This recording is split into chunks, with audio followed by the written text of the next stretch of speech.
Sure, honey. Yes. Hello? No.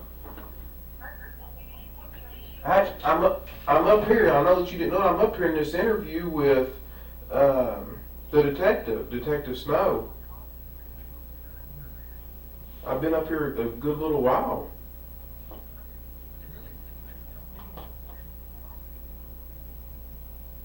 I'm filling out this this statement here and everything.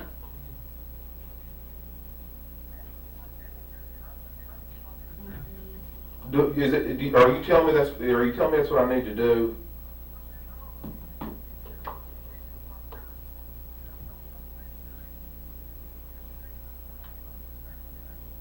I'm not. I know that. But the way that I look at it is, I'm innocent. I ain't done nothing wrong. What, you know? I know you told me innocent people have got jammed up, but if you're telling me to leave, I'll get up and leave. If you want me to.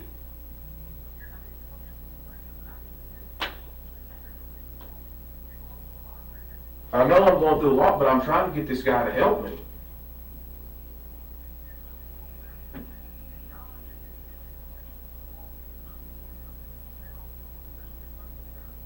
I don't think she's ran off with some other guy. I don't believe that. You can't make me think that. No.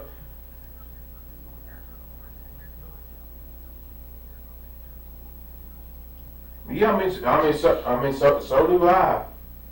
I'll do exactly what you're telling me to do right now. You want me to get up and leave? Man, I don't think these guys. I don't think these people have got a vindictive just to skin me for no reason. Man, this is not their family. This is not.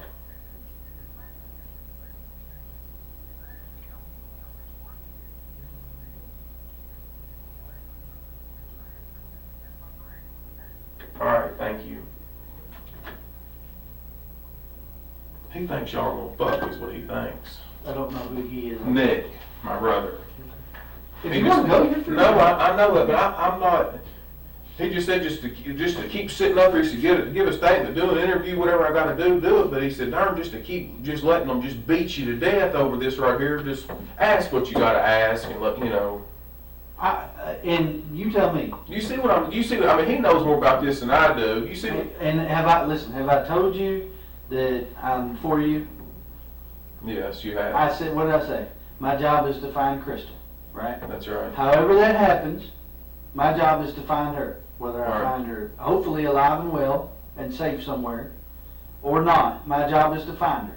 If I don't find her alive and well, my job is to prosecute the person that did something. That's right. If that turns out to be you, my job is to prosecute you. If that turns out to be someone else, my job is to prosecute them, to gather evidence for a lawyer, a prosecutor to prosecute them. I don't know whether that person will be you or not.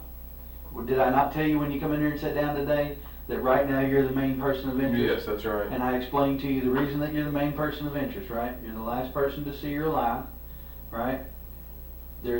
And I went through your timeline with you and explained to you that there's gaps in your timeline, right? Be it good, bad, or indifferent, you can't remember some things about Saturday, you can't remember some things about Sunday. That's not a judgment against you, that's just a fact. I am simply a fact finder. If you want to go, you may go at any time you wish to. I would never dream of stopping you, didn't tell you you had to stay. If you want to bring a lawyer in and answer questions with a lawyer, you're welcome to do that. I'd have been asking you the very same questions in front of your lawyer that I asked you today. Right? I have not given up hope of finding her alive. That being said, you know as well as I do, the longer this draws out, the less likely we are to find her alive unless she's run off somewhere. I mean, that's just a fact. That's right. That's just the facts as they are. I am not for you, I am not against you. I am not for her family or against her family. Right now, my job is to work for Crystal. Plain and simple. It's just that simple. If that means that I have to interrogate you, then that's what I have to do. You've been nothing but cooperative with me. I appreciate that. We've talked. This makes number 3?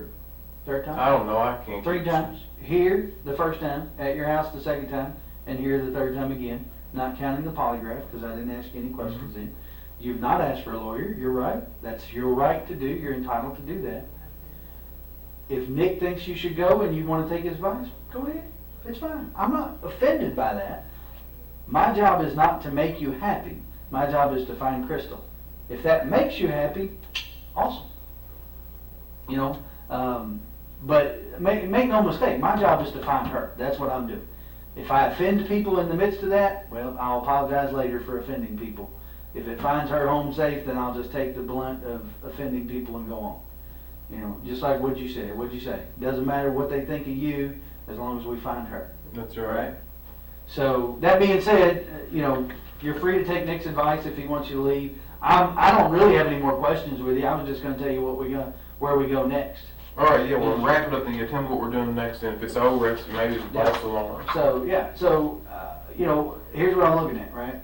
I'm trying to find video of her car getting on the parkway, whether it's New Haven Road or 150, trying to find some video of her car getting on the parkway in hopes that it will reveal to us when it gets on the parkway, because there's some confusion about that. Some people calling in saying they saw it on Saturday, some people calling in saying they saw it on Sunday morning, some people calling in saying it wasn't there Saturday or Sunday morning. That's just the nature of the beast. When you put information out there, you get a lot of it back. So I'm trying to figure out when it got on the parkway, and if I can, who was driving it when it got on the parkway. Maybe she was driving it, maybe she wasn't. Maybe somebody else was driving it. I don't know. You know, maybe somebody stole it and it got a flat tire and they left it on the parkway. I have no idea. There's a million possibilities about how it got on there. So I'm trying to figure that out. I would like to fill in the gaps in your timeline. I may be able to do that with the video at your aunt and uncle's house, because they may be able to show me when you came and went from the farm on Saturday, those kind of things. I'm probably going to interview your mom. I'm probably going to interview Nick and ask them, you know, if they were with you anytime during that time. Maybe they have a little better memory of it. They can fill in those gaps. I'm probably going to interview the employees that called you Friday and Saturday, Friday evening and then Saturday, to interview them and ask them, you know, when you called him, what did you talk about? How long did you talk? Mr. Stanley or whatever his name is, you know, did he answer the phone? Did you all talk on Saturday morning? If you did, what did you talk about? Did you go see him? Those kinds of things to help me fill in your timeline, which gives me a better idea of whether or not you're involved in her disappearance. And that's what I do. So, and then once I've done as much as I feel like I can do, I'm going to move on to other things. I'll be honest. Beyond that, short of finding her somewhere, I've done about all the forensic countermeasures I can do. You know, we've gone through the car with a fine-tooth comb. We fingerprinted the car. We've gone through her purse. We're going to start going through bank records. You know, she did have an account. I know you told me you didn't know that she did or didn't. She did have an account of some sort. My understanding is maybe from a family member that there was some Social Security disability from Keith for the kids that maybe went into that account. Maybe that's the case. We'll kind of look into that. You know, we'll start questioning people about the validity of those kinds of things, about the apartment and those kind of things, and try to get a better idea if that's just a shady rumor or whatever, you know. But unfortunately, I've got to dispel all these rumors. You know, that's part of my job. We've got to either prove them, disprove them, or no, we can't do either. So that's where I'm at. All right. So I appreciate you coming in. If I ask you to come in again, or if I come see you, again, know that you're always welcome to tell me you don't want to talk to me anymore. That's perfectly okay. All right? Are you completely done with my phone? Yes, sir.